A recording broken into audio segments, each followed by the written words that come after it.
모두 읽었는데 한 번이었습니다. 책의 내용 제가요.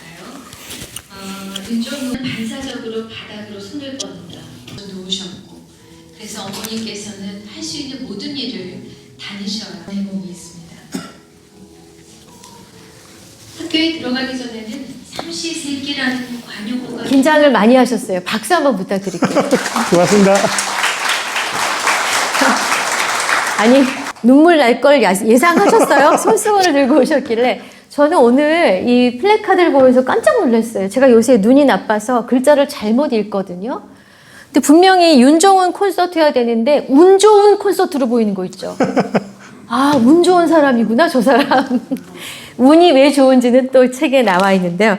좀 차례차례 좀 봐야겠습니다. 일단은 가난에 대한 설명을 참 많이 들었는데 거의 역대급? 국대급? 아니 그런 건 아니고 네. 우리 사는 동네가 부산 감천 문화마을인데 그 동네 자체가 그래 못 살았던 것 같아요. 지금 생각해 보면. 그러니까 뭐 아침에 가서 밥 먹고 하는 것들이 아침에 첫 인사가 보통 보면 아침 잡수었습니까 하는 게 이제 늘 그런 인사가 있었고 그 동네를 벗어나기 전까지는 대한민국 전체가 다 그래 사는 줄 알았습니다. 가난이라는 게 원래 이런 거구나 하고 살았기 때문에 그 전까지는 전혀 가난이 그렇게 어렵다는 걸 몰랐습니다.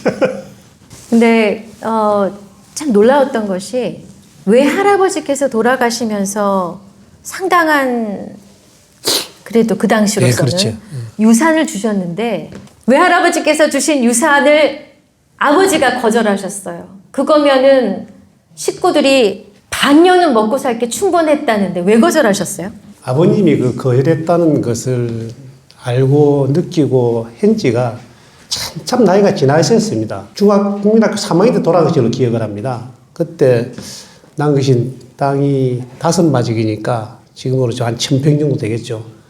그냥 그 당시에 그거를 아버님이 받으셨다면 뭐 올해는 못 갔겠지만 그래도 1년 정도의 이제 생활은 안 됐겠느냐 생각을 하시는데 아버님께서 그것을 뭐 어떤 연유에서든지 그걸 거절하시고 문제는 제가 그걸 깨달았습니다만은 자기들은 재산을 제 외할아버지 재산 한 푼도 받지 않으시고 그것을 동네 시설을 하셨습니다. 그래서 지금은 우리 충북 보건읍 장신리의 정월 대보름 행사가 1월 15일이 아닌 할아버지 제삿날 1월 17일 날 농사를 하신 분이 제사를 대신 지내기 때문에 거기에 대보름 행사는 1월 17일 하는 것을 그렇게 알고 있습니다.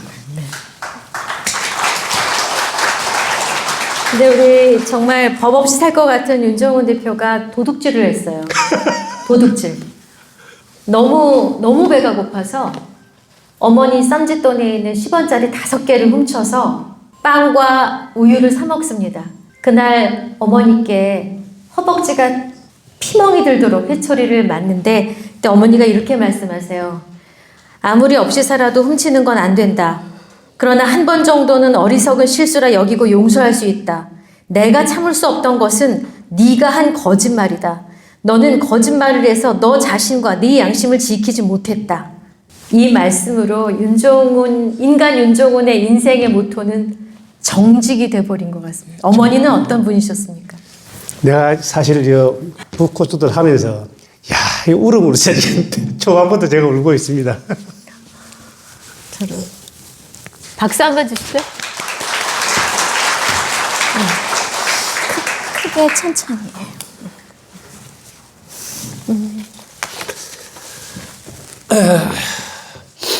어머님이 정직과 성실하는 것은 어머님에 대한 정직은 저는 지금 와서 그런 생각을 합니다. 어떤 그 거짓에 대한 진실이 아니고 어떤 내가 잘못한 과언을 바로잡으려는 용기 또는 틀렸음을 스스로 인정하고 용서를 비하는 자세 또는 그 잘못한 것에 대해서 스스로 반성하고 인정하는 자세 이런 포괄적 의미의 그 정직이 어머니의 정직이 아니셨나 생각이 들고요. 성실하라는 것은 말 그대로 문자 그대로 부지런히 살아라 이런 것으로 살면서 저는 지금도 자식들에 그런 이야기를 합니다. 거짓말 하지 마라. 거짓말은 절대 하지 마라. 그래서 그게 어찌 보면 삶의 모토가 됐고 정직하게 살아가게 되는 계기가 된 것 같습니다. 네. 하도 없이 살고 못 먹고 살아서 저는 키가 안 자라실 줄 알았는데 키가 크시더라고요. 몇이세요? 174입니다. 173. 자, 그럼 아니 그 강냉이죽 먹고 살았는데 왜 이렇게 키가 크시? 아버님이 크셨어요? 아버님 크셨습니다. 아버님이. 자, 그럼 윤종훈이라는 사람이 어린 시절을 어떻게 보냈는지 설명을 해드리겠습니다. 국민학교 3학년 때 연탄 100장을 날라서 그날 200원을 벌어서 가족들에게 비지찌개를 대접합니다. 그 대목을 제가 좀 읽어드리겠습니다. 19개 구멍 숭숭 뚫린 시커먼 연탄을 지게에 4-5장씩 실었다. 허리가 휘는 것 같았다. 그래도 견뎠다. 돈을 벌어야 했다. 경사진 비탈길과 끝이 보이지 않는 계단, 미로 같은 골목을 지나야 배달할 집이 나타났다. 숨이 턱끝까지 차고 다리가 후들거렸지만 멈출 수 없었다. 연탄 한 장을 배달하면 2원. 나는 그날 총 100장을 배달하고 200원을 벌었다. 11살 처음으로 내가 번 돈이었다. 나는 그 돈을 꼭 쥐고 시장으로 갔다. 이 돈을 가지고 뭘 사야 할까 고민했다. 고민 끝에 생각해낸 건 콩비지였다. 최대한 양이 많고 값싼 음식이었으니까. 200원으로 콩비지 4덩이를 샀다. 양손 가득 무거웠다. 그날 저녁 우리는 비지찌개를 푸짐하게 끓여 먹었다. 커다란 솥에 비지를 넣고 물을 넣고 간장으로 간을 한 후 펄펄 끓였다. 보글보글 끓는 소리와 함께 구수한 냄새가 집안 가득 퍼졌다. 어머니는 종종 나를 보며 우리 짱구 참말로 잘 묵네. 네 묵는 것만 봐도 배가 부르다 하셨다. 그럴 때마다 나는 생각했다. 어머니는 참 좋겠다. 어떻게 먹는 것만 봐도 배가 부르다는 걸까? 내가 벌어온 돈으로 산 콩비지를 온 가족이 배불리 먹고 있는 모습을 보며 그날 밤 부른 배를 두드리며 따뜻하고 행복하게 잠이 들 수 있었다. 그날 기억하세요? 제가 요번에 자서전을 제일 느꼈던 것이 너무 기억력이 좋으면 안 좋을 것 같다. 크게. 저는 지금도 5살까지 기억이 납니다.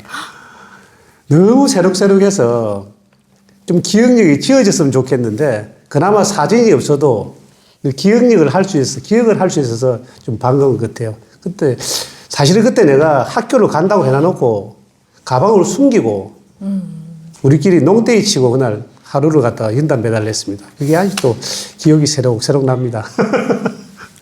그 다음 윤종훈은 뭘 하느냐면 신문 배달을 합니다. 국민학교 4학년부터 고3 때까지 8년 동안 하루에 200부 그리고 한 달 월급 8,000원. 그 8,000원을 1원도 빼지 않고 어머니께 다 갖다 드립니다. 그러던 어느 날 아들이 말합니다. 어머니 목도리 하나 장만하세요. 아들 소원이에요. 어머니는 그저 말없이 돌아서셨다. 다음 날 저녁 장에 다녀오신 어머니 손에는 목도리 하나가 들려 있었다. 쥐의 털빛과 같은 어두운 회색, 저렴한 털실로 얼기설기 짜인 목도리였다. 그렇게 반가울 수가 없었다. 근데 어머니는 그걸 내 목에 메어주시고는 내가 쓰던 낡은 목도리를 가져가셨다. 군데군데 다 해져 있고 새벽에 땀내까지 얼룩진 것이었다. 새 것, 좋은 것, 더 좋은 것, 더 나은 것은 어머니를 자식에게 주셨다. 가슴이 먹먹했다. 8년의 신문 배달, 1원도 안 쓴 사연. 그게 사실 이게 북코스도 하기 진짜 싫더라고. 아버지가 돌아가시면서 저는 한 번씩 그런 생각을 해봅니다. 나에게 아버님이 물려주는 것이 뭘까 하는 생각을 해보면 사실은 유산보다도 값졌던 것은 아버지의 세상에 대한 단단함이었습니다. 그러니까 아버지가 이제 다리가 불편하셔도 세상 탓, 남 탓하지 않으시고 늘 나에게 하셨던 말씀이 이게 다 내 팔자이가 하는 그 말씀. 그러면서 할아버지 재산도 마다하시고 돌아가신 나한테 지금 생각을 해보면 돈 몇 푼과는 바꿀 수 없는 아버지의 강직함, 단단함. 이런 게 이제 기초가 되다 보니까 사실은 저희 집 식구들이 그랬던 것 같아요. 지금 생각해 보면. 저도 월급 봉투라고 받아봤지만은 고등학교 졸업할 때까지 월급 봉투 한 번도 안 열어봤던 것 같아요. 그러니까 그게 아버지 세에 내려오는 유전인지 아니겠는가 이런 생각을 한 번씩 합니다. 그럼 윤 대표님 인생에 가장 영향을 준 인물을 꼽으라면 1, 2, 3 누구를 꼽으시겠어요? 지금 나이 들어 생각을 해보니까 이 돈으로 바꿀 수 없는 그 자기 관리를 잘하셨던 아버님. 아버지. 예, 아버님은 남의 것에 대해서는 좀 대단히 민감하셨고 네. 저도 좀 너무 민감하리만큼 그 내 자신에 대한 절제, 네. 엄격한 관리 이 아버님으로부터 나왔고 두 번째는 정직과 성실은 어머님에게서 나왔던 네. 것 같아요. 어머님에서 그런 정직과 성실을 배우고 난 뒤에 생활을 하면서 모토가 청렴과 결백, 윤리의식, 친절 이런 건 직장생활을 배웠고 그래서 살아가면서 또 식구들을 볼 때는 내 위로 누님들도 뭐 이렇게 생활하시는 거 보면 어릴 때 생활하시는 거 보면 월급을 받아도 이게 보잖아요. 그러면 봉투를 뜯어보는 사람이 없는 것 같아요. 그냥 딸랑딸랑 하는 돈까지 그냥 갖다 두고 가니까 그게 집안 내력 아니겠는가 이런 생각을 한 번씩 합니다. 그럼 세 번째는 누군지 제가 책으로 세계 일부를 발췌해서 소개를 해드리겠습니다. 당시 부산에는 봉제 공장이 많았다. 수출용 옷을 만드는 공장이었다. 처음에는 실밥 정리, 단추 달기, 포장 같은 일을 하다가 일정의 경력을 쌓으면 미싱을 배울 수 있었다. 미싱사가 되면 임금이 나았지만 단순 노동자들은 매달 10,000원에서 20,000원 남짓한 낮은 임금을 받았다. 장시간 고강도 노동, 누나들은 매일 새벽 일찍 출근해서 밤늦게 퇴근했다. 누나들의 손은 늘 자잘자잘한 상처가 덧난 흉터로 가득했다. 어떤 날은 새빨간 코피까지 쏟았다.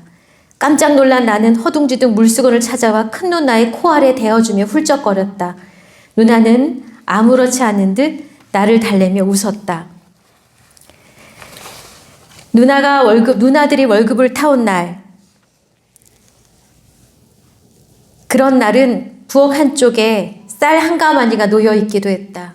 보는 것만으로도 마음이 든든했다. 밥상이 차려졌다. 밥그릇에 하얀 쌀밥이 수북하게 담겼다. 뜨거운 김이 모락모락 피어올랐다.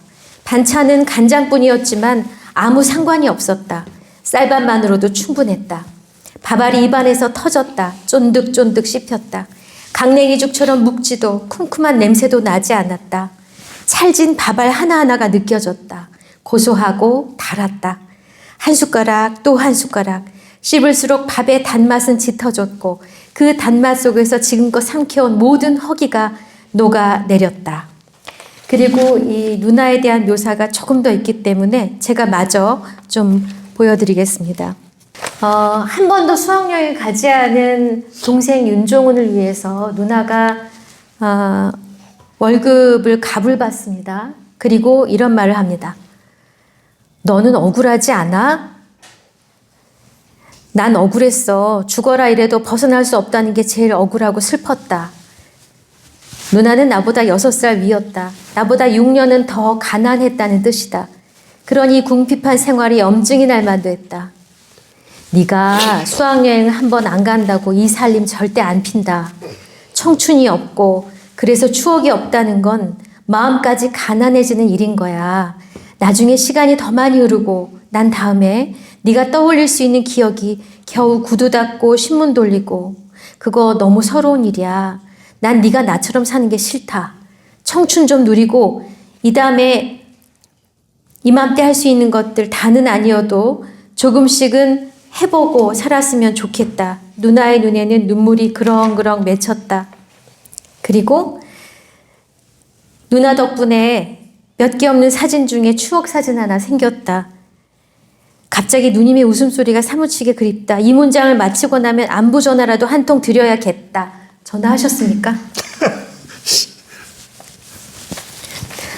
우시느라고. 잠깐만. 자, 큰 누님 나와주세요. 앞으로 나와주십시오, 큰 누님. 나는요, 부를 줄 모르고 왔는데.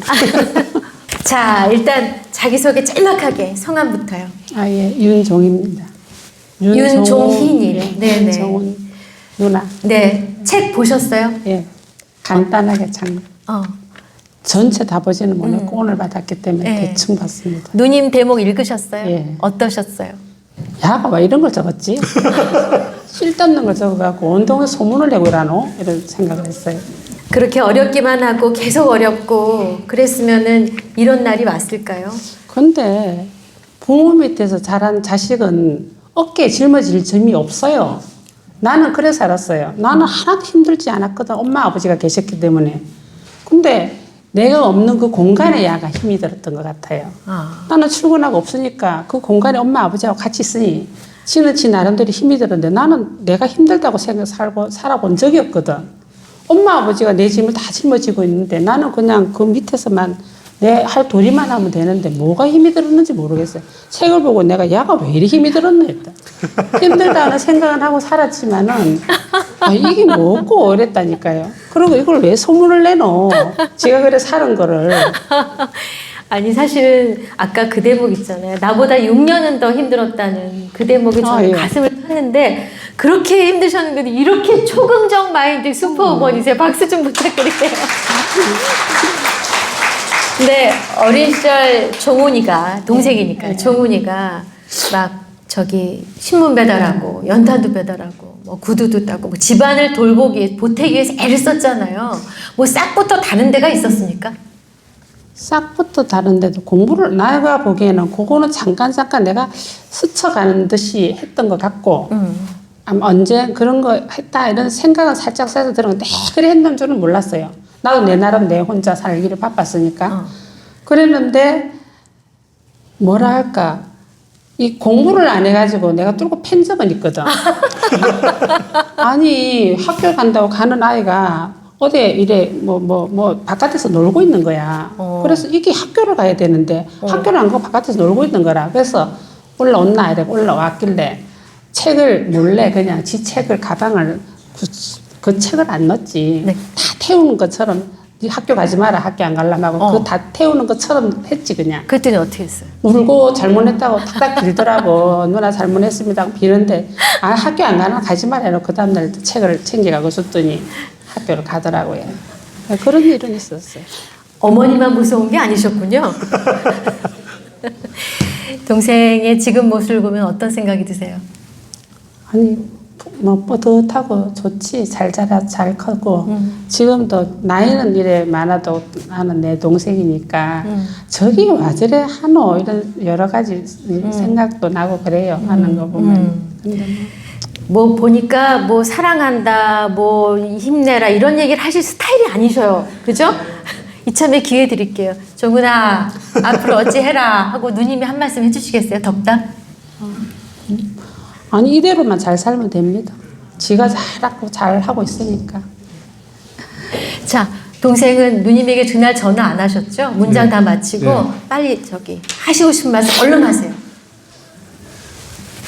우리가 길을 가다 보면 모르는 길을 물어볼 때 사람을 찾습니다. 근데 아무나 지나가는 사람을 묻지를 않습니다. 보통 보면 마음이 따뜻해 보이고 너그러운 사람을 만나면 길을 물어봅니다. 저는 우리 누님을 이야기할 때 크게. 늘 그런 분이었습니다.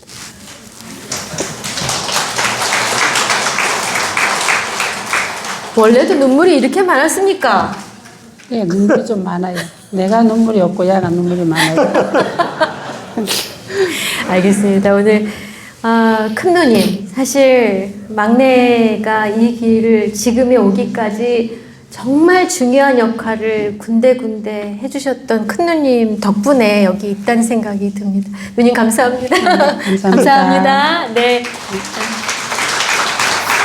아이고 사실 저희가 이따가 저기 부르겠습니다. 말씀 준비하세요라고 안 했거든요. 갑자기 제가 불러드려서 이제 그만 좀 우실랍니까? 예, 이제 안 울게요. 네. 아니 그래가지고 이제 4학년 때부터 고3 때까지 신문 배달을 합니다. 한 달에 8,000원씩 꼬박꼬박 엄마를 드리죠. 그리고 나서 구두 닦기를 해요. 구두 닦기를 배우면서 저는 그 대목에서 굉장히 인상적이었어요. 책에 이제 나옵니다만은 그 앞에 은행이 있는데 은행 직원들이 달랑달랑 하니까 뭐라고 하셨다고요? 어떻게 하면?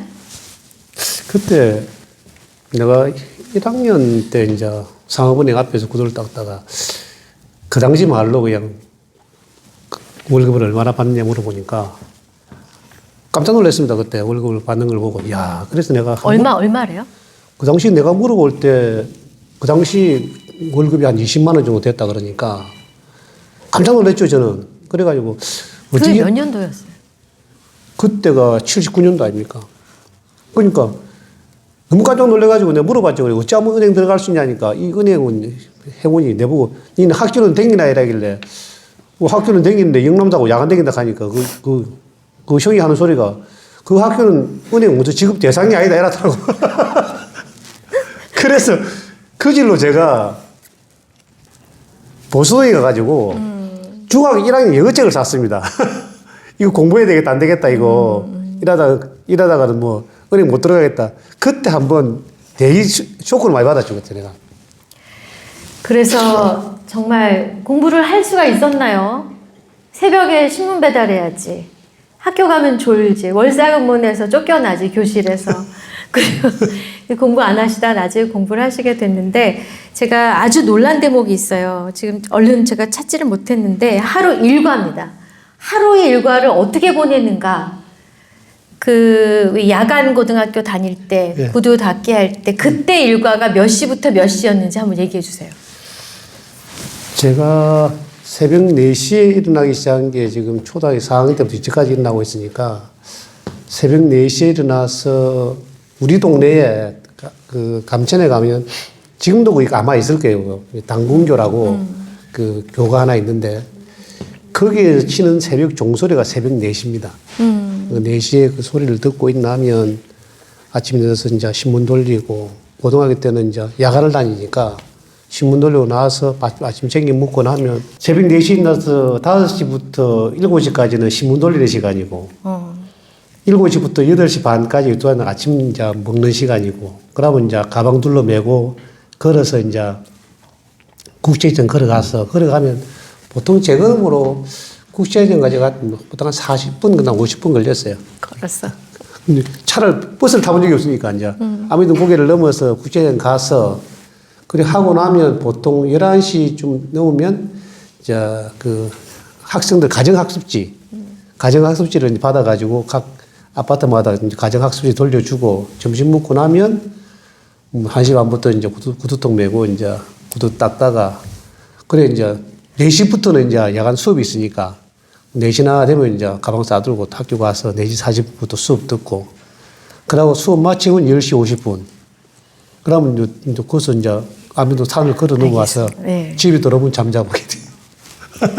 그러니까 조금 길게 말씀하셨는데 새벽 4시에 일어나서 새벽 1시에 잤다는 얘기입니다. 하루에 3시간을 잤다는 얘기. 그러다가 폐결핵 걸리셨잖아요. 예. 그래서 폐결핵 때문에 군대를 못 갔어요.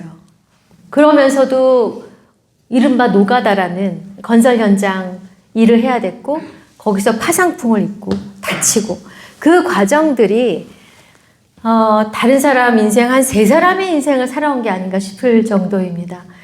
자, 그러면서 이제 은행에 입사했어요. 꿈에 그리던 은행에 입사했습니다. 은행에서 예. 운 좋은 사람의 전형이 됩니다. 복권 혹시 그 대목 보신 분 계세요? 복권 얘기? 복권을 사서 그냥 시장 상인에게 줬는데 그분이 1등이 돼요. 근데 그 다음에 또 다른 분께 선물을 했는데 그분이 2등이 돼요. 운 좋은 윤종훈. 이건 괜찮아요. 운 좋은 윤종훈. 시간이 많지 않습니다. 자, 그 행원 시절에 그리고 지점장 시절의 얘기를 조금 거들어 주실 분이 계세요. 김상곤님 오셨습니까? 잠깐만 나와주십시오. 농협은행에 35년 근무하고 퇴직한 김상곤입니다. 그 지점장님하고는 1년 6개월 정말 같이 근무했습니다. 정말 존경하고 어느 지점장님보다 열심히 하시고 또 확고하게 하셨기 때문에 제가 정말로 같이 근무하면서 정말 존경하는 분이었습니다. 네. 그 내용 중에 이 30억 부도 맞은 회사에 대한 얘기가 잠깐 있더라고요. 예. 그러면서 이제 뭐 법인카드를 썼네 안 썼네 뭐 이런 대목이 나오는데 법인카드를 개인적으로 사용한 적이 한 번도 없다는 거예요. 1원도 안 썼다는 거예요. 그 흔한 동네 김밥, 그 흔한 커피 한 잔이 아니라 그래서 이거는 믿을 수 없다. 법인카드를 뭐 막 쓰는 건 아니어도 웬만치 좀 쓰잖아요. 실제로 어떤 분이셨습니까? 제가 아까 들어올 때 이 책을 받고 잠깐 앉아서 반쯤 읽었습니다. 그런데 이래 뭐 자서전은 그러면은 어느 정도 가정도 있고 한데 제가 쭉 읽어보니까 시민님께서 근무하실 때 네. 그 얘기하셨던 내용들이 다 있더라고요. 아하. 그 바닷가에 배고픔은 이건 모른다. 육지에는 고구마가 있고 감자가 있고 옥수수가 있기 때문에 그거 삶아 먹고 하면은 괜찮은데 머릿고기도 있고 하지만 끊길 수 있다. 바닷가에 배고픔은 살아보지 않는 사람은 모른다. 그런 얘기를 계속 하셨고 방금 전까지 말씀하신 내용들이 다 제가 같이 근무할 때 말씀 다 들었습니다. 네. 정말 살아있는 얘기 많이 들었고 소중한 얘기 많이 들었습니다. 실제로 법인카드 안 그 쓰셨어요? 법인카드에 대해서 네. 말씀드리고 싶은 게 제가 그 당시에 근무할 때 제가 총무하고 선물을 담당했습니다. 제가 진단 근무할 때 밖에 나갔다 오시면은 항상 그 다른 분들은 갔다 오시면은 이렇게 식사를 했다고 영수증을 주고 하는데 지점장님 영수증을 안 주시더라고요. 같이 계속 근무하면서 제가 말씀드렸어요. 지점장님, 그 저희들 예산 많이 있습니다. 그 가시면은 기업 접대하시고 나가시가지고 업체 이렇게 그 만나시면 법인카드, 기업카드 쓰고 오시면 제가 격리하겠습니다. 하니까 알았다. 내가 필요하면은 내가 쓰고 올 테니까 그거는 신경 쓰지 마라. 그리고 직원들한테 해줄 거 있으면 최선을 다하고 모든 거 다 직원 사무실에 포커스를 맞춰갖고 그 경비를 써라. 이렇게 말씀하시면서 제가 항상 부탁을 했습니다. 그래, 그 지점장님, 나가셔가지고 공적으로 쓰시면 기업카드 분명히 써주십시오. 저희들 충분히 예산이 있으니까 쓰고 오십시오. 이래 해도 안 쓰신 분이었습니다. 정말 저는, 왜냐하면은, 그 농협에 오랫동안 근무하면은 이렇게 평균받는 분들이 공과 사를 확실하게 하는 분들이 있거든요.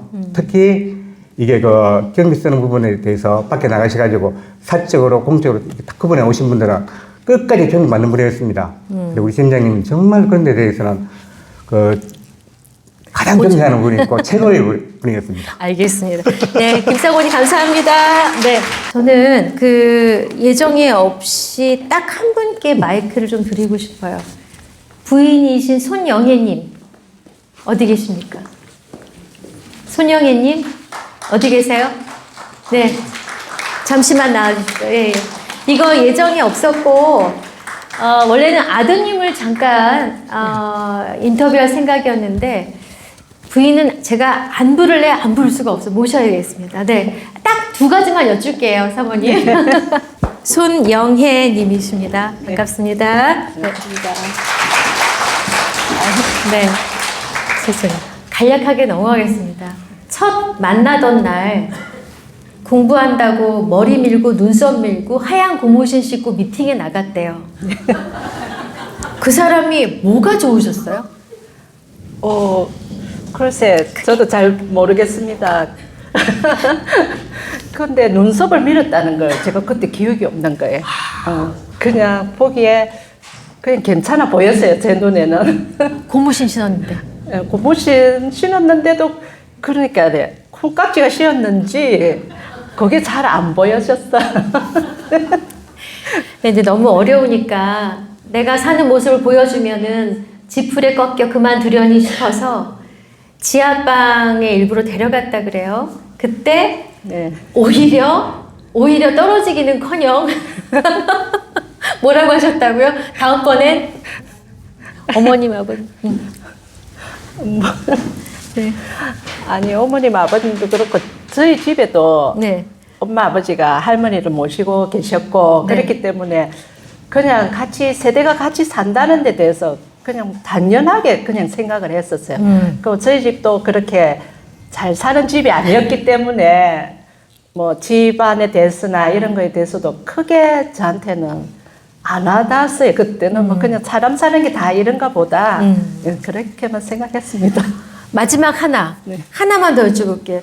그러니까 시부모님 모시고 남편과 넷이 이렇게 사는 중에 객식구가 생깁니다. 큰 형님의 아이들 둘, 그 다음에 둘째 형님의 조카, 그쵸? 총 8식구. 어떻게 하셨어요? 먹이고 입히고 학교 보내고. 아이, 그것도 저 혼자 한 게 아니고, 형님은 이제, 큰 형님은 일하러 나가시니까, 그 일하러 나가 있는 동안 저희 집에 그 가까이 다 살았거든요. 그 있는 동안 저희 집에 와서 그냥 아침, 점심 때 같이 밥 먹고, 근데 제가 잘해주지는 못했어요. 저 또 그때 우리도 형편이 어렸기 때문에 그냥 같이 밥 먹고, 조카들하고 그냥 같이 밥 먹고, 또 둘째 아주버님에게 왔을 때는 어머니가 다 하셨습니다. 며느리한테 이런 거 맡기면 안 된다고. 아유. 어머니가 다 해주셨어요. 저는 옆에서 그냥 약간만 거들었을 뿐이고 제가 한 건 없습니다. 네. 제가 보기엔 이 댁은 우리 윤 대표님이 제일 약체고 어머님, 누님, 부인이 최강제신 것 같은데. 네. 다른 건 다 용서가 되는데 첫째 아들 청해 네. 청해 낳을 때 없었어요. 그래서 그때 입이 대발 나왔다는 표현이 있습니다. 그거 지금 사과하실 요량 있으세요, 대표님? 사실 내 머리 보고 사과를 해야 되는데 제가 애 나올 거라고 일주일 전에 휴가를 냈습니다. 휴가 다 쓸 때까지 일요일까지 애가 안 나와가지고 근데 출근하려는데 이제 진통이 온 거예요. 그래서 내가 그날은 그 9월 25일 매달 25일은 한국절로 월급을 주러 가야 됩니다. 그게 전담이었거든요. 그래갖고 들어가는 거 보고 내가 일단 회사 가서 월급을 주고 올게 이라고는 들어갈 때 자기네들한테 안으로 들어갔다고 연락을 하라 했는데 제가 그 일하는 거 바빠가지고 연락을 못 했습니다. 일이 다 끝나고 점심시간 끝나고 나니까 그거 책에 나와 있어요. 네. 그래서 그때서야 아이고 우리 집사람 안으로 갔지. 네. 그때 부랴부랴 집에 전화를 거니까 자기들이 투명히 받더만 딱 끊더라. 아들 낳았다 딱 끊어보더라고. 네. 늘 미안합니다. 저 그때 그 사주의 마음을 대신해서 오늘 여러분들 앞에서 부인을 한번 포근하게 안아주실 수 있으세요? 살짝. 자, 여러분 박수. 고생했습니다. 고생했어요. 네, 들어가셔도 됩니다. 감사합니다. 많이 버신 다음에 기부하신 얘기를 꼭 나누고 싶었는데 시간이 조금 부족한데요. 딱 하나만 더 여쭙고 가겠습니다. 이 철강왕 넬 카네기가 부자인 채로 죽는 건 부끄럽다라는 대목이 나옵니다. 기부를 하시게 된 이유. 왜 나는 그렇게 가난하게 살아서 내가 재산을 쌓고 불리고 누굴 안 도와줘도 누구 뭐라고 안 할 텐데 왜 남을 돕습니까? 어머님께서 저에게 늘 하셨던 말씀이 늘 어머님이 그런 말씀 하십니다. 그 만약에 귀신이 있다면 내보고 절 하시는 말씀이 아마 조상님들이 니만 도와주는 것다. 왜요? 그러니까 네가 그만큼 잘 벌지 않았느냐. 그러면서 하시는 말씀이 어머님이 관을 보니까 점을 쳐보니까 내보고 늘 하신 말씀 니는 부산말로 벌은 돈 손에 움켜쥐는 순간에 거지 된다. 어머니 어째야 됩니까? 그러니까 어머니 말씀이 막내야 니는 베풀고 살아라. 이게 늘 제 마음속에 이제 들어왔습니다. 그래서 지금도 나한테도 스스로 움켜가려고 하지만 또 이렇게 사실 지금 생각해 보면 지금 다 털어먹어도 저는 본전인 겁니다. 그냥 공술의 공술이기 때문에 그런 마음을 하다 보니까 많은 재산을 물려주기보다는 저는 저희 아버님처럼 단단하고 정직함을 물려주고 싶은 게 제 보람입니다. 그래서 베푸게 되면 공개가 된 것 같기도 합니다. 네. 우리 윤종훈 대표의 추진력이 어느 정도였는지 이제 예가 나와 있는데요. 650명 중에서 640등을 하고 있었는데 야간고등학교 시절에 6개월 동안 일하는 시간을 제외한 심지어 일하는 시간조차도 단어를 외우고 공부를 하고 신문 배달하면서도 고사성어를 외우고 해서 6개월 만에 전교 5등이 됐답니다. 자, 오늘 우리 윤종훈 북콘서트 1부는 여기서 마무리할 겁니다. 윤종훈이라는 사람이 인생이 어떠했는가 상상이 되시죠? 그의 기질, 그의 노력, 추진력 상상이 되시죠?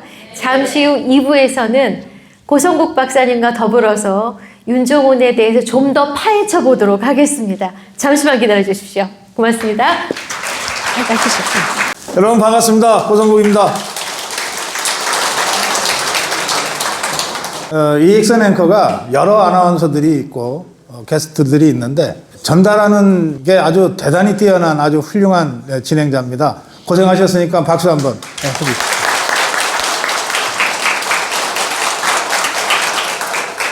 저 사실 여기 오고 싶지 않았어요. 하필이면 평산이야. 그래서 제가 윤종훈 위원장한테 야 어떻게 평산을 가라 그러냐 그랬더니 아니 그쪽하고 훨씬 떨어져 있는 먼 데라고. 그래서 왔어요. 근데 오면서 보니까 이 마을이 진짜 좋은 마을 같아요. 살기 좋은 마을 같습니다. 근데 어떻게 거기에 그 구린내 나는 게 하나 들어와가지고 여러분들 많이 짜증 나실 텐데 잠깐이라도 그냥 있고 우리 윤종훈 위원장하고 저하고 잠깐 토크하는 거 함께 해주시면 좋겠습니다. 박수 한번 쳐주세요. 이 책의 맨 마지막에 정치 얘기가 딱 한 줄 나와요. 이제 정치판에 뛰어들었다가 한번 좌절했죠. 그 좌절한 것이 윤종훈에게는 좌절이지만 오랫동안 준비했다가 총선 출마 포기했으니까. 근데 이 윤종훈의 이 좌절과 포기가 결국 국민의힘의 양산 지역에서의 승리를 가져온 거 아닙니까? 그 점에서는 양산 총선 승리의 일대 공신이다. 그 점을 뒤늦게나마 우리가 박수로 격려해 줍시다. 고맙습니다. 그때 솔직히 힘들었죠. 억수로 힘들었습니다. 아니 4년 동안 전국에서 당원 모집을 갖다가 2,480명이 가지고 전국 1등을 했는데 찍소리만 물러났습니다. 그래서 제가 그렇게 한 며칠인가 산에 가서 마음을 정리하고 내려왔어요. 그리고 그 직후에 제가 만났어요. 일부러 내려왔습니다. 잘났던 못났던 동생이니까 제가 얼마나 마음이 심란하겠나 싶어서 일부러 내려와서 제가 한 얘기가 있어요. 야, 그래도 뭐 시장이건 국회의원이건 뭔가 좀 하려고 그러면 이렇게 지역에서만 해서는 안 된다. 너처럼 바닥 계속 기면서 아무리 이 지역민들하고 밀착해서 해도 결국은 저 공천이라고 하는 거 있잖아요. 그거는 저 중앙에서 서울에서 하는 거거든. 그래서 그동안 해왔던 지역 활동 플러스 중앙에서의 미디어 정치를 조금이라도 좀 시작을 해라. 그래서 제가 거의 감권하다시피 했거든요. 그래서 저희 고성국 TV에도 나오게 됐고, 그리고 윤종훈 TV도 지가 시작을 했어. 예, 제가 그 미디어 출연을 자주 하다 보니까 방송을 할 때 제지당하는 것도 있고 내가 하고 싶은 말을 해야 되겠다 싶어서 한 4개월 전부터 윤종훈 TV를 개설해서 내가 하고 싶은 말 잘 하고 있습니다. 자기 매체가 있다는 게 그렇게 아주 든든한 거예요. 다만 이 방송은 고성국 TV 시청자들이 나 보실 텐데 녹화로 이 방송 보시는 분들은 윤종훈 TV 구독부터 좀 눌러주세요. 그래서 중앙 정치를 이제 말하자면 시작한 거예요. 그때 그 중앙 정치를 혼자서 한 게 아니고 참 운이 좋아. 아까 우리 이익선 앵커가 윤종훈이를 운 좋은이라고 읽었잖아요. 제가 정치판에 이런 격언이 있어요. 하여튼 운 좋은 놈 못 당한다. 이런 말이 있어요. 아무리 실력 있고 뭐 있어도 운이 안 따르면 잘 안 돼요. 그런데 보기에도 뭐 별 볼 일 없고 빈약해 보이고 별것 아닌 것처럼 보이는데 하여튼 운이 따르면 그 고개를 넘고 넘어서 배지도 달고 그러거든요. 그래서 제가 보기에 윤종훈은 굉장히 운이 좋은 사람이에요. 중앙정치판에 데뷔하자마자 정말 든든한 동지들이 생겼어요. 정치판에서 동지라고 하는 건 참 구하기 어렵거든요. 이 자리에도 몇 분이 지금 함께하고 계세요. 그래서 우리 그분들부터 좀 모시겠습니다. 양희석 부위원장 인사 좀 해주세요. 마이크 들고. 네, 반갑습니다. 저는 이제 윤종훈 우리 이제 오늘 위원장님하고 만난 지 한 2달 됐어요. 그런데 너무 인간적이야. 너무 좋아. 이게 뭐냐면, 뭐 여기도 써있지만 기부천사라고 돼 있잖아요. 근데 기부천사라는지 모르지만은 한 번도 제가 우리 만난 밥도 먹잖아요. 밥을 내가 사본 적이 없어. 맨날 우리 윤종훈 위원장님이 다 사가지고서 제가 아주 기회를 얻었습니다. 그 정도로 하여튼 마음이 좋으시더라. 이런 생각이 들어갑니다. 네, 감사합니다. 네. 딱 봐도 양희석이 저 촌놈처럼 보이죠? 네, 저 경기도 가평 촌놈이에요. 경기도 가평에서 지금 내려왔어요. 자기 선거 준비도 있는데. 그 촌놈들은 밥 사주면 그렇게 좋아해. 자, 그 다음에는 경기도 안산입니다. 경기도 안산에서 우리 김석훈 위원장이 오늘 하루 꼬박 윤정훈한테 바친다 이러면서 같이 내려왔어요. 네, 반갑습니다. 저는 경기도 안산에서 안산시의회 5대 의장도 했고 안산 국민의힘 당협위원장도 했습니다. 우리 윤정훈 우리 회장님은 제가 이렇게 북콘서트 내용을 저도 오늘 책을 봤는데 정말 이 지금 앉아 계시는 세대분이 같이 공감할 수 있는 세대잖아요. 정말 어려운 시기에 정말 신문 배달해가면서 남들은 진짜 학교 다니는 시간에 진짜 그 틈틈이 공부를 해가면서 그 몸은 먹은 게 없어서 폐결핵까지 알아가면서 지금 이 자리에 서기까지는 제가 볼 때는 정말 여기서 좋은 일을 할 수 있도록 저는 다져진 사람이라고 생각합니다. 그래서 여기 계신 한 분 한 분께서 많이 사랑해 주시고 많이 아껴 주시면 더욱 좋겠습니다. 감사합니다. 예, 안녕하세요. 원영섭 변호사입니다. 만나서 반갑습니다. 아니, 저도 그 서울에 있다가 우리 그 윤정훈 형님의 그 출판 기념회가 있다는 이야기를 듣고 바로 내려왔습니다. 그리고 제가 항상 이 존경하는 형님으로 또 모시고 있는데요.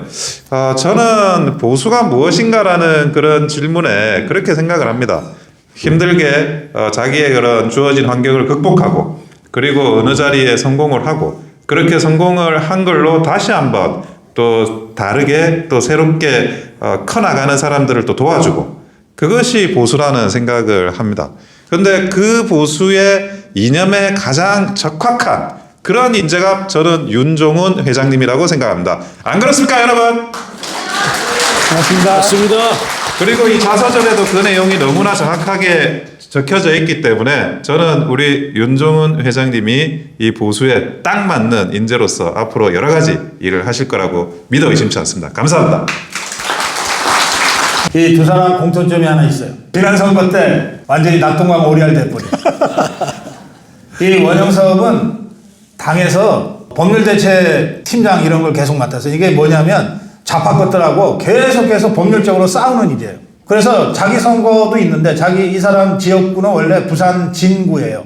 고향이 그쪽이니까. 그런데 지역구 놔두고서 계속 서울에서 일을 해야 되니까 그러고 있다가 어떻게 되는 줄 아세요? 한동훈이 이자가 쥐똘만이 정성국 있는 자를 갑자기 낙하산으로 내려보내는 바람에 경선도 못하고 잘렸어. 그러니까 이 한동훈 이자가 여기 김태호를 내려보내는 바람에 경선도 못하고 잘린 이 윤정훈하고 똑같은 케이스예요. 그래서 둘이서 특별히 친해. 그런데 여러분 이게 평소에 덕을 자꾸 쌓아놓으면 언젠가는 그게 꽃이 피고 돌아오잖아요. 저는 윤정훈이나 이 원영석 같은 이 자유파의 진짜 일꾼들이 언젠가는 환하게 꽃을 피울 날이 올 거라고 생각합니다.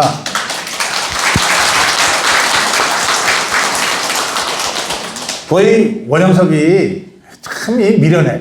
일찍 왔잖아요, 여기. 서울에서. 그리고 나서는 지 다음 일정이 있다고 이 자리에 서지도 않고 먼저 가겠다는 거예요. 그래서 제가, 야, 좀 기다려. 너한테 마이크는 한번 줘야 돼. 그래서 제가 잡아놨어요. 그러니까, 원영석 때문에라도 이 시간 빨리 마셔야 되니까 이제 자기 인사는 됐고 지금 우리가 이재명 종북주사파 것들하고 정말 목숨 걸고 싸우고 있는 상황 아닙니까? 그리고 바로 이 지역, 낙동강 벨트를 사수하느냐 마느냐가 승부의 분수령이잖아요. 자, 그래서 이 원영석 그리고 우리 김석훈, 양희석 이 세 분이 윤정훈을 지금 응원하러 왔는데 이 낙동강 벨트 최전선에서 큰 싸움을 앞두고 있는 우리 윤정훈 부회장한테 어떤 격려의 말씀을 해주실지 한 번씩 돌아가면서 그런데 누구 지지한다 표 달라 이런 거 하면 안 돼요. 네, 그건 사전선거 운동에 걸립니다. 맞죠? 예, 맞습니다. 네, 그러니까 그런 거 다 빼고 한 말씀씩만 듣고 제가 보내드리겠습니다. 우선 원영석 변호사부터. 우리 친형님처럼 모시고 있는 분이라서 정말 우리 형제 자매가 잘 되면 그 집이 잘 되는 거지 않겠습니까? 친형처럼 우리 형님이 지지하라는 말씀은 안 드려요. 잘 되기만 바랄 뿐입니다. 감사합니다. 예, 저도 그렇습니다. 지금까지 살아온 우리 윤정훈 우리 회장님은 여러분들과 함께 정말 어려운 길을 같이 걸어왔습니다. 그 어려운 마음을 함께 끝까지 갈 뿐이라고 생각합니다. 그걸 서로가 사랑해주고 아껴주시면 정말 감사하겠습니다. 감사합니다. 아까 이제 일부에서 계속 이제 그 포커스 하면서 그 살아온 과정을 계속 이제 우리 이익선 앵커님께서 질문하시고 하셨는데 참 너무나 정말 저도 뒤에서 눈물이 막 흘렸어요. 정말로 깨끗하고 정직하게 정말 살았구나 이런 말씀을 드리고 싶고 그다음에 또 나름대로 지역에서 입지연적으로 성공하셨구나 이런 저는 뭐 2달 정도밖에 안 돼서 제가 뵌 지가 그래서 아까 저도 뒤에서 감명 있게 받았습니다. 그게 지금 제가 볼 때는 살아온 것처럼 정직하게 또 자기의 꿈을 펼치게 되면은 앞날에도 큰 영광이 있지 않겠나 이런 생각을 해봅니다. 하여튼 많은 응원을 부탁드립니다. 감사합니다. 자, 우리 이 세 분한테 뜨거운 박수 부탁합니다. 이 출판 기념회는 출판사가 하는 거거든요. 그러니까 출판사 사장님이 지금 막 애가 달았어. 양산 성관위에서 나와 있어서 정치적 발언을 가급적 삼가해 주세요. 아니 정치평론가한테 정치적 발언 삼가로 뭘 하라는 거야 도대체. 우리 저 성관위 직원들이 여기 나와 있다 그러니까 저분들한테 우리가 사실 불편한 마음도 있어요. 아니 저 공명선거 제대로 하지 이런 마음이 있잖아요. 그렇지만 또 고생하는 건 또 사실이야. 예, 그분들한테 박수 한번 쳐줍시다.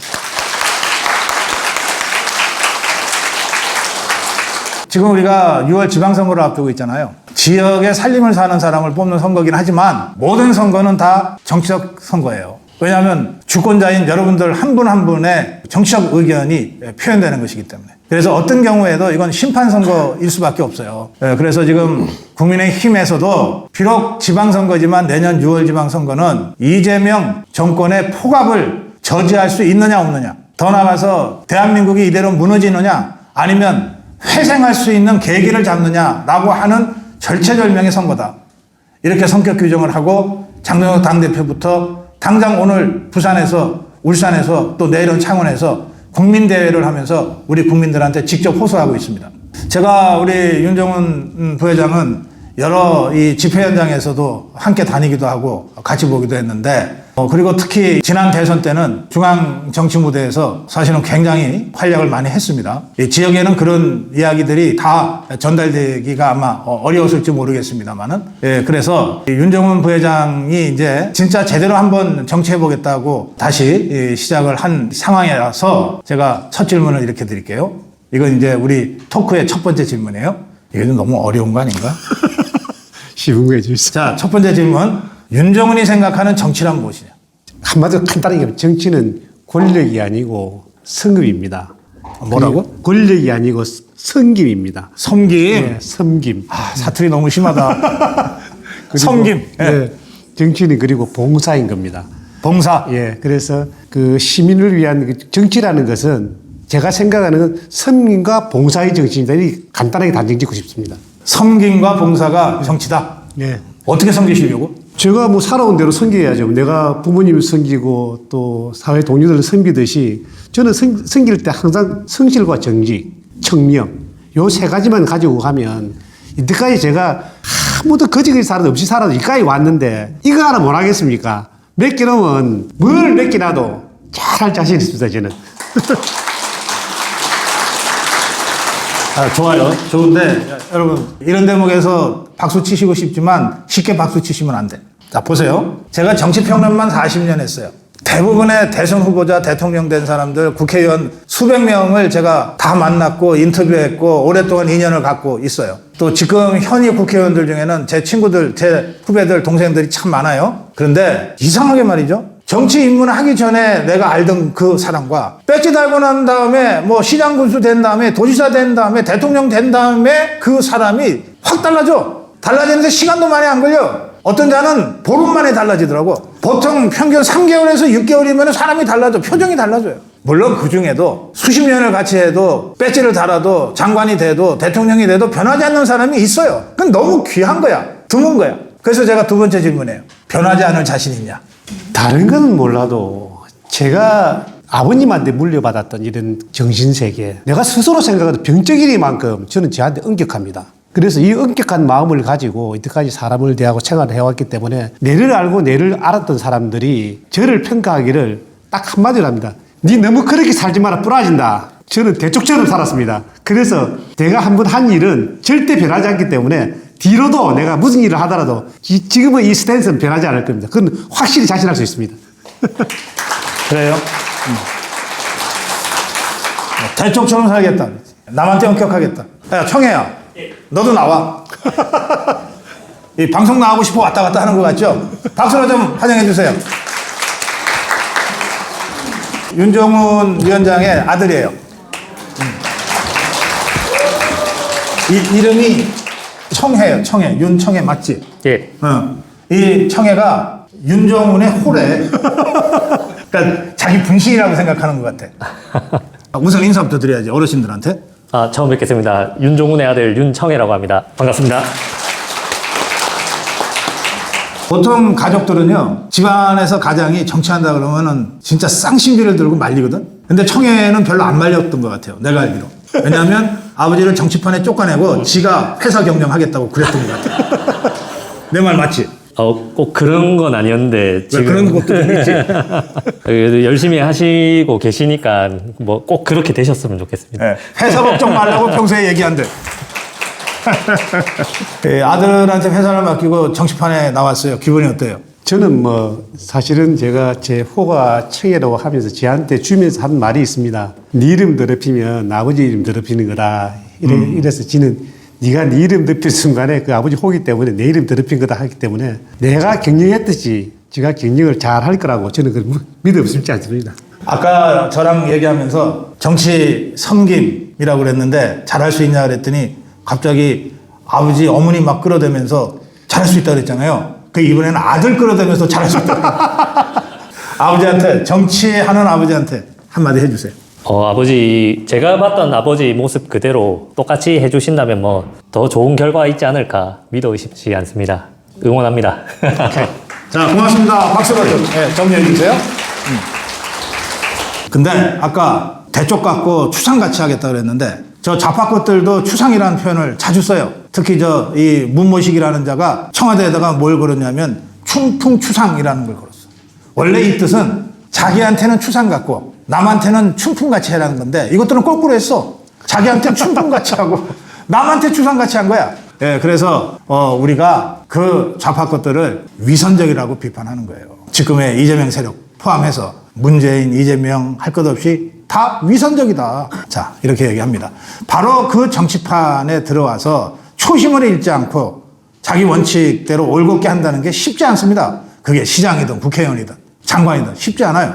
그 초심을 어떻게 지켜나가겠다. 그 각오를 오늘 마무리 말씀으로 듣겠습니다. 제가 그 책 서두에 말씀드렸다시피 사람의 삶의 그 지형도 다가오는 파도에 따라서 여러 가지로 변하기 마련입니다. 저는 늘 그런 말씀을 드립니다. 이 책을 출간하면서 내 인생에도 많은 파도가 닥쳤을 것이다. 하지만 내를 깎았을지언정 나를 삼키지는 못했다.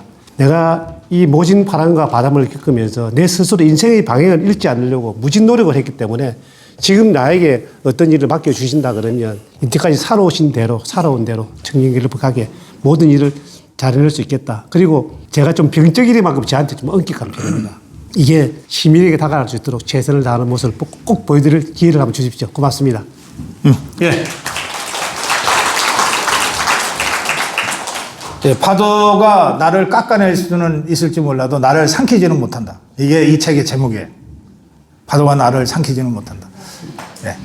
당연히 파도한테 삼켜지면 안 되지만 어느 정도는 파도가 깎아내야 또 멋있는 해안이 되는 거예요. 그동안 윤종훈의 일생이 수많은 파도에 의해서 깎여서 이렇게 됐어요. 요 생긴 그대로의 윤종훈을 여러분들이 기억하시고 나중에 혹시 뭐 이 사람이 뭔가 정치판에서 뭔가 역할을 하게 되더라도 지금의 이 모습 그대로인지 아니면 그 사이에 이 파도에 삼켜져 버렸는지 그걸 감시해 주시는 역할을 바로 여러분들이 하셔야 됩니다. 하실 수 있죠? 네. 자, 그러면 우리 박수와 함께 우리 윤종훈 톡 콘서트 마무리하겠습니다. 고맙습니다. 고맙습니다. 네.